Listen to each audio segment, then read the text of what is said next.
Okay, so as you can see, we're here testing the new Lightspeed, what are they called? Lightspeed Zulu Deltas? No, Lightspeed Delta Zulu. Lightspeed Delta Zulus, there you go. But this end of the market, you've always got Lightspeed versus Bose. You know, these are two headsets that sit in the same price category now. And I think the Delta Zulu is what, £1,100, something like that? Yeah. Yeah, I know the Bose price has changed recently as well, so we'll look up the exact price and stick that on screen. On the screen, I expect. Yeah. But they are a nice. I do like that. I've always liked the Lightspeed headsets. They are nicely put together. The foam on your foam ear cups are always good comfort, and the quality of the headset is good. Feels nice. The adjustable headset, the headband is good and comfy. No tight spots on the top of your head, yeah, it's light. And it feels good, and the controller as well. They've improved it a bit over the older or previous Lightspeed models. This is now all a really hard kind of feel plastic. In the past, Lightspeeds have had like a rubberized texture, which tends to degrade a little bit over time. So this is definitely a step up. And obviously, you've got the two-section battery pack where you can have a rechargeable unit, USB. Or you can put AA batteries in it, so giving you the ability to swap. I guess the big thing, though, I think we haven't spoken about, is the carbon monoxide monitoring. Absolutely. Obviously, this is the first of Lightspeed's safety wearable line of technology, and the big headline thing with Delta Zulu is the fact that it has a built-in carbon monoxide detector. Now, carbon monoxide obviously is one of the biggest threats to pilot in the cockpit. If you get an exhaust leak, or other, combustion leak on the engine. Some traffic down there somewhere. Okay. Then, if that makes it into the cockpit via cabin heating systems, it can render you unconscious. And there's been some fatalities. There's Lightspeed promote a story of a guy in a Mooney who lost complete consciousness and woke up in the wreckage of his aeroplane. He was a lucky escape. That's worth looking up online. And there is a button you can press. You push it right here. It's just said to me, carbon monoxide normal, 0 ppm, which is good. So, and we know that we've used the Flyer 182 for carbon monoxide testing in the past. We've done a bunch of testing, and this is a good, clean cabin. I think it's interesting the fact that this is kind of the first time there's been something other than really a sound thing. Yeah. And I can imagine that the people at various headset manufacturers are beavering away at the moment working on new features, and I'm sure that I'm not sure at all. No one's actually told me anything. I wouldn't be surprised if we end up with headsets that monitor oxygen level, that give you altitude warnings, barometric sensors in them, passing altitude, that kind of thing. I mean, you get that kind of thing in your watch. Yes, that is very true. But Lightspeed have got there first. Lightspeed have got there first, and I've kind of like moved the headset game on a little bit, and I'm fully expecting within a couple of years, many headsets, particularly the premium headsets, to be fully equipped with all kinds of sensors. It'll be interesting. It's great. It's true. Competition is good. Unless it's someone competing with us, then it's not good. But headset, the kind of A&R boom was what, a 90, 91, 92, something like that, where that kind of came on the scene. I don't think when I started in '94, I bought a set of I initially bought a set of the what they call David Clark 13.4s or something. Yeah. Oh no, I'm not sure 13.4 was around then. Or anyway, whatever the David Clark was, but they didn't work. They were just passive. They were just passive, and they weren't working properly in my airplane. So I had to replace those with some Peltors. Right. And then I went to Sennheisers, which had power tips. Yeah. And then from there I went to Bose. Okay. And it's been it's been pretty much Bose ever since. Yeah, my date line might be slightly out there, but A&R's been around a fair time now, and there's been, apart from various little bits of creep in technology as people refine their capability, there's not been a lot of competition at this top end of the market. And by putting this kind of safety tech in a headset, where Lightspeed have definitely upped the game a little bit. Yeah, no, absolutely. So that's good. So in terms of comfort, I mean, we'll swap headsets at some point and then have a bit of a comparison. Yeah, but they are nice. And I confess, I am a Bose user in normal practice because I've got a Bose, and it You don't have to confess. It's not like being an alcoholic. I know, but you know how it is sometimes. I know, but I have also in the past used a Lightspeed Zulu 3. That's a very good headset. And at the price point that it is, I think that's around about the £850 mark. And these have got a bunch of the nice capability of all of that.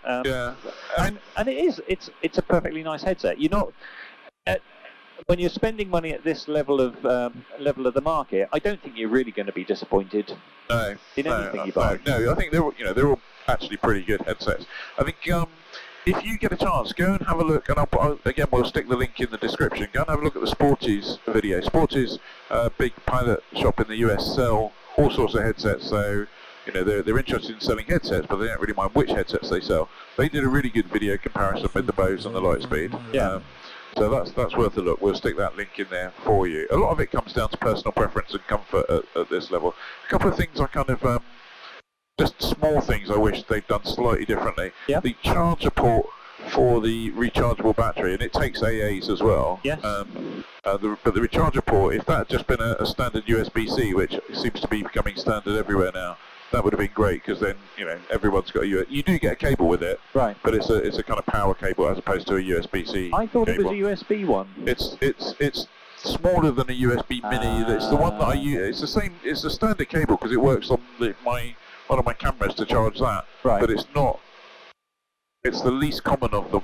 Right. I mean, it's not impossible, but it's the least common. Yeah. If anything, we need less leads. We definitely do. And the other thing I'm not a massive fan of, I have to say, is the kind of brown stroke copper colour scheme. Yeah. I would have much preferred to have seen that as a kind of a nice little carbon thing, or grey, or. Yeah, and it would have kind of been nice maybe if they'd gone, hey, you can swap, because people like customization. It's like change the colour of your Delta Zulu to suit your mood. So there is a colour change on the that little bronze part there that you can see. You can change that so that if you have different headsets, who's who that works with a personal profile. So I think that's kind of a good idea. Yeah, but then your headset will no longer match your. It's like your controller will no longer match your headset. I know. For retentive people like me, that might be a problem. Should we pause the video and swap the headsets? Yeah, okay, let's do that. Back in a minute.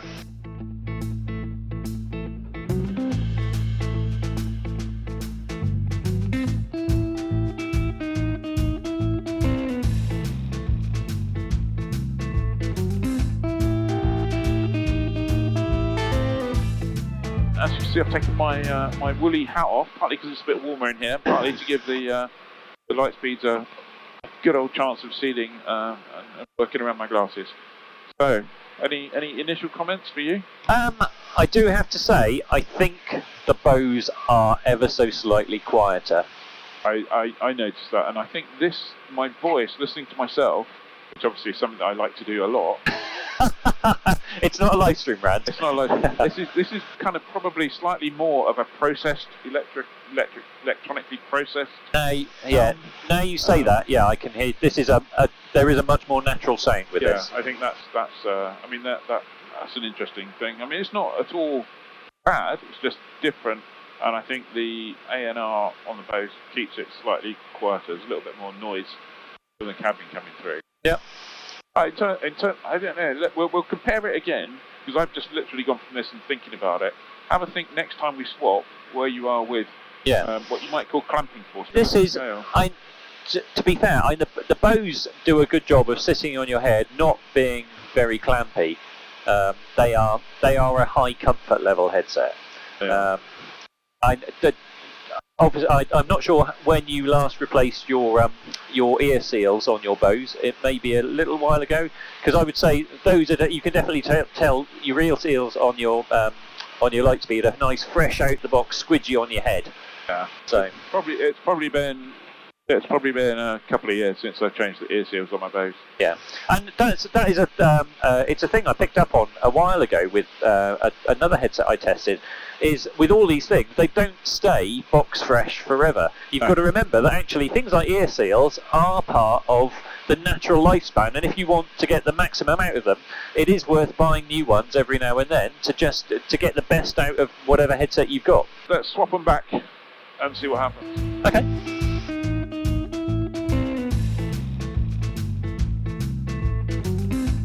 Okay, normal service is resumed. I've got my Bose back on. Ed's got his Lightspeeds back on. It's definitely, I think you would definitely say that this is a slightly more electric-y processed sound, and it's a little bit, harsh is the wrong word, but it is a strong, it's like a stronger timbre to the noise, isn't it? I think. Wearing the Bose, listening to you, it's definitely a more natural.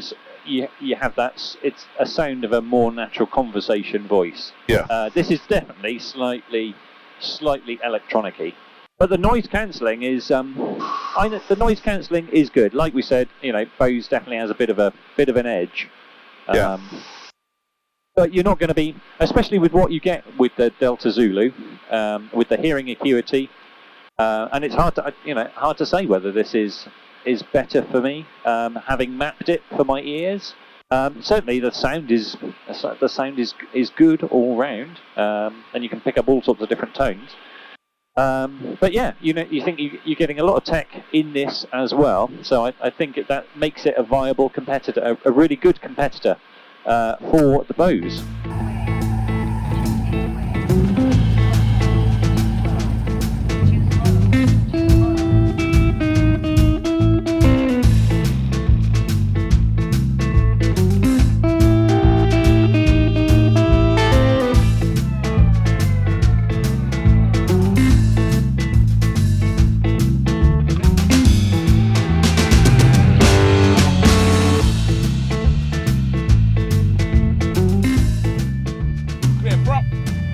Like, comment, subscribe.